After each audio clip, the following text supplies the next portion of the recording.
এর জন্য অবশ্যই গরু এই 10টা স্টেপ সম্পর্কে তো স্টেপ তাহলে ঘাস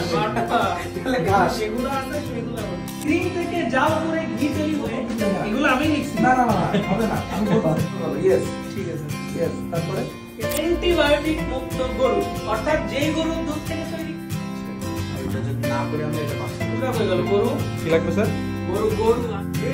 অথবা যাদের ডায়াবেটিস নেই ডায়াবেটিস হওয়ার ভূমিকা কিন্তু বেড়ে যায় এছাড়া আর হেলথের সাথে এটা ভালো করে আপনি এটা পাচ্ছেন না হলে কাস্টমার মানে ডিস্ট্রাক্ট হয়ে খালি শুনতেছে তো আমার ফিচার শুনতেছে আর আমি শোনাচ্ছি গুড ফ্যাট সেই গুড ফ্যাটটাই আপনার শরীরের জন্য দরকার যদি আমরা কন্টিনিউয়াসলি তেলে প্রসেস করা খাবারগুলো খাই তাহলে কিন্তু আমাদের কোনো সেই ভিটামিন যেমন মাসকলাই খাওয়াচ্ছি আর ক্যালসিয়াম খাওয়াচ্ছি সবার তো কোলেস্ট্রল থাকবে না স্বাস্থ্যকর সবার লাগে 2 গরু অর্থাৎ গরুর উপরও ক্রিম যদি টাটকা ফ্রেশ না হয় তাহলে সেখান থেকে কিন্তু কোয়ালিটিফুল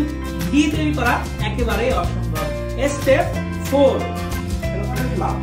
মানে তার মিট ছিল তার